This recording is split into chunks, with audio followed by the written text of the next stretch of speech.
इसलिए मजहब एक किताब के बंधनों में बंधा हुआ है, एक पैगंबर की कही हुई बातों में बंधा हुआ है, इसलिए उसमें कुछ भी बदला नहीं जा सकता।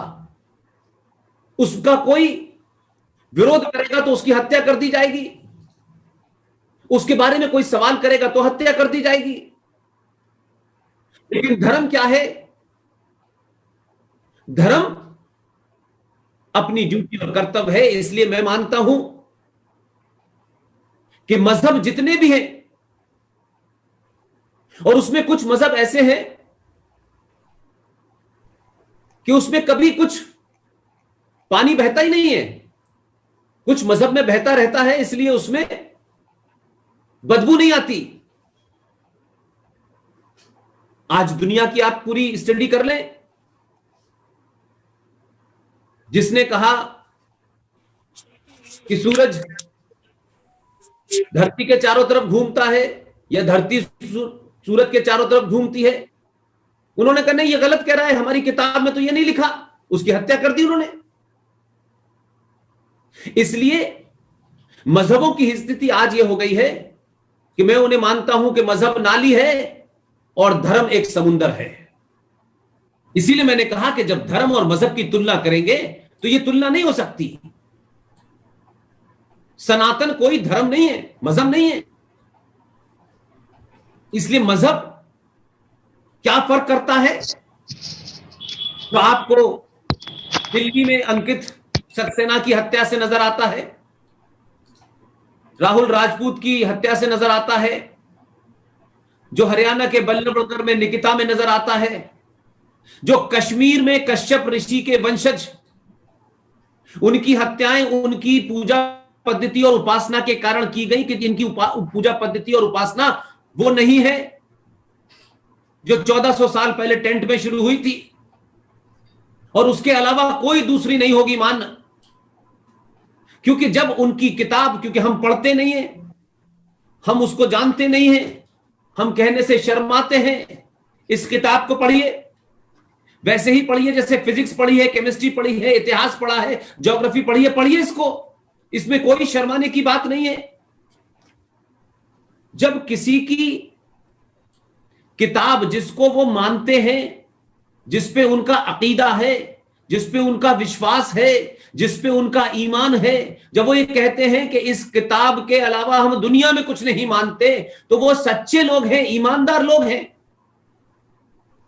हम पाखंडी हैं, झूठे हैं, मक्कार हैं, चापलूस हैं, डरपोक हैं। इसलिए हम चाहते हैं कि इस किताब में जो सच लिखा है उसके बारे में हम तो बोलेंगे नहीं, और अगर ये सच कह रहे हैं तो कहेंगे नहीं नहीं, तुमने कुरान नहीं पढ़ा है। हर हिंदू वो कहता है आपने कुरान नहीं पढ़ा है, आप कुरान पढ़िए, वो बहुत अच्छा है। उसने पढ़ा नहीं है, लेकिन जिसने कुरान पढ़ा है वो बगदादी है, जिसने कुरान पढ़ा है वो ISIS है, जिसने कुरान पढ़ा है वो जैश मोहम्मद है, लश्कर तोयबा है, हिजबुल मुजाहिदीन है। वो बल्लभगढ़ में भी इसी किताब के कारण मार रहा है, वो राहुल राजपूत को भी मार रहा है, वो अंकित को भी मार रहा है, वो डॉक्टर नारंग को भी मार रहा है, और स्वामी श्रद्धानंद को भी मार रहा है। तो हम नहीं समझ पा रहे, इसलिए कि हमें तत्कालिक सामाजिक थोड़ी सी हमारी इज्जत में कोई हमसे बात कर ले, अरे जनाब आप तो बहुत दानिश्वर आदमी है, बस फिर तो क्या है, हम तो पेड़ पे चढ़ जाते हैं और अपने ही लोगों को गाली देने लगते हैं और उस झूठ के नैरेटिव का आगे बढ़ा देते हैं। इसलिए सनातन संस्कृति का दुनिया की किसी संस्कृति से कोई मुकाबला नहीं है, कि सनातन कोई एक भारत में नहीं बसती है, पूरी दुनिया में है। पर्यावरण के प्रति धन्यवाद करने की परंपरा हमारे अंदर है, धरती को पूजने की परंपरा हमारे अंदर है, हम सूरज को पूजें, हम वायु को, ये इसलिए है कि यही प्रकृति है, और यही प्रकृति अमेरिका हो, लंदन हो, कहीं दुनिया में चले जाएं, इसी प्रकृति से दुनिया चल रही है। हमने नहीं कहा कि जब तक ये पूजा नहीं करेंगे तब तक आप नहीं माने जाएंगे। लिहाजा इसका दूसरा एक और उदाहरण है गंगा जमुना तहजीब। ये कहां पैदा हुई थी? ये कहां से आई थी? तो गंगा जमुना तहजीब नाम की कोई चीज ही नहीं है। ये भारत विभाजन के बाद जो भारत में मुसलमान बचे, क्योंकि 1946 का आपने चुनाव का रिजल्ट नहीं पढ़ा, उस रिजल्ट की आपने एनालिसिस नहीं की। अगर उसकी एनालिसिस आप कर लेते तो आपको पता चलता कि पाकिस्तान बन गया, यह समझ में आता था कि पाकिस्तान मांगा बन गया। वो ईमानदार लोग थे, उनके मन के अंदर जो था वो उनके मुंह पे था। लेकिन जो जहां रह गए, इनके मन में भी कुछ और था और मुंह में भी कुछ और था। लिहाजा आज दुनिया की तमाम सभ्यताओं को जो चुनौती दी जा रही है, हथियारों के बल पर, मार काट के बल पर, हम श्रीलंका में जाएंगे तो चर्च में बम से उड़ा देंगे, हम कोयम्बटूर में जाएंगे तो बम से उड़ा देंगे, हम स्पेन हो, हम ईरान हो, इराक हो, हम दुनिया में कहीं भी जहां हम तर्क से नहीं जीत सकते, लॉजिक से नहीं जीत सकते, वहां हम तलवार से जीतेंगे। इसलिए एक भीड़ तंत्र की सभ्यता पैदा की गई। दुनिया में 57 देश हैं, किसी भी देश में आरएसएस का और विश्व हिंदू परिषद का कोई ब्रांच नहीं है, वह कोई इनकी ब्रांच नहीं है। न हम जैसे पागल लोग वहां मौजूद हैं। लेकिन कौन किसको 57 देशों में मार रहा है, कौन किसको काट रहा है, क्यों काट रहा है? अगर हम इसको सिर्फ ये सोच करके छोड़ देंगे कि ये कुछ लोग ही खतरनाक नहीं है, ये तो कुछ लोग हैं जो चुप बैठे हैं, सारे लोग वो ज्यादा खतरनाक हैं। लेकिन कुछ लोग कह करके हम उस समस्या से लड़ना नहीं चाहते। ये कि भाई ये कुछ लोग ऐसा करते हैं, बाकी सब अच्छे हैं, इसलिए आपने एक शब्द कॉइन कर लिया है, ये कट्टरपंथी मुसलमान है, ये लिबरल मुसलमान है। तो भाई ये जो कट्टरपंथी 5% हैं, तो ये 95% लिबरल क्या कर रहे हैं? तो 95% लिबरल है, वो 5% कट्टरपंथियों को रोक नहीं पा रहे। तो हाल के दिनों में 2014 के बाद से आपको पता चल गया होगा कि जो लिबरल थे वो कितने भयानक लिबरल थे, वो भी मैदान में आ गए। ये मुफ्ती, ये हाजी, ये कारी, ये सब आ गए मैदान में।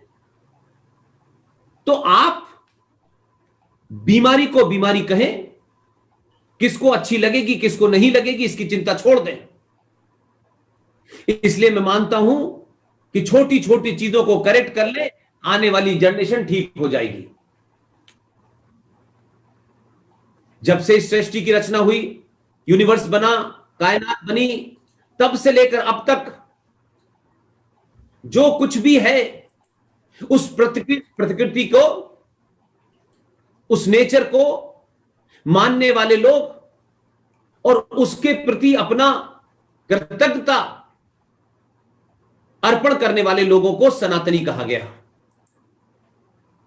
इसलिए सनातन में सूरज है, आकाश है, पानी है, हवा है, अग्नि है, ये 5 तत्वों के अलावा और कुछ नहीं है।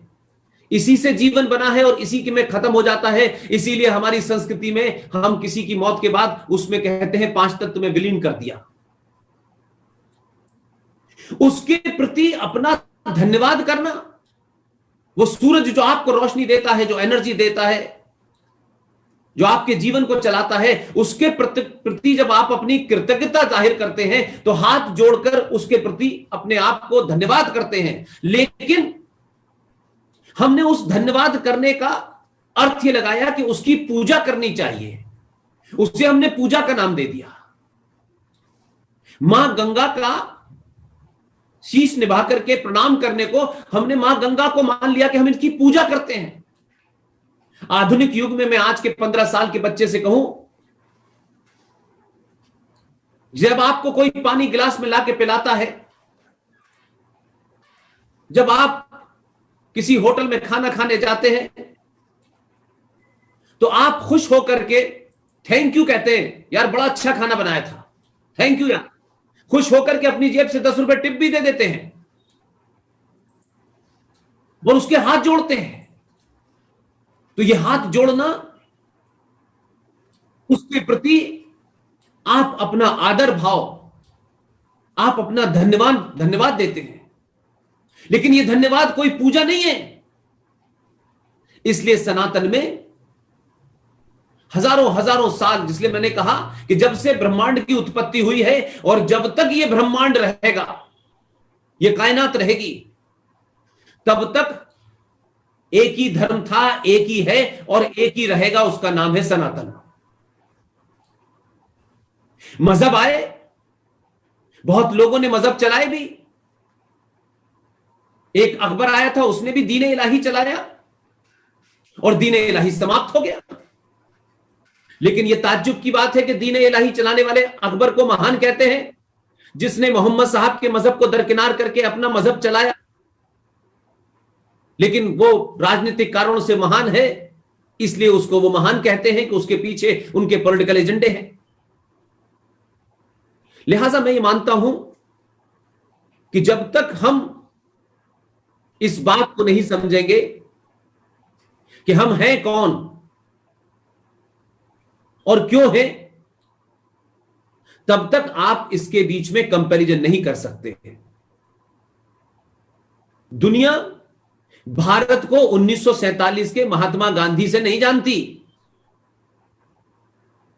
हमारी पीढ़ी समझती है कि 1947 में गांधी जी आए, चाचा नेहरू आए गुलाब का फूल लेकर के, फिर उनके बाद कोई आया। हम समझते हैं यही भारत है। और राजनीतिक सत्ताओं ने अपने आप को सत्ता पे बनाए रखने के लिए ऐसे चाटुकार विद्वान पैदा किए कि उन्होंने वो इतिहास लिखा जिसमें राजा का व्याख्यान बहुत किया जाए, उनके झूठ को छुपा दिया जाए, उस समय के विद्वानों को समाप्त कर दिया जाए और खोखले और बौने लोगों को महान बना दिया जाए। यही कारण है कि आज 70 साल में हजारों साल की संस्कृति, परंपराओं, सरोकारों, आदर्शों के मानने वाले लोगों की आज गति यह हो गई है कि चंद लोग आपको, जिनकी ना कोई संस्कृति है, ना जिनकी कोई सभ्यता है, जिनकी उत्पत्ति ही मार काट कत्ल गारत से शुरू हुई है, वो आपके सामने एक बड़ा चैलेंज बने हुए हैं, एक चुनौती बने हुए हैं। और आपके सामने क्यों, दुनिया की मानवता के सामने वो एक बड़ी चुनौती बने हुए हैं।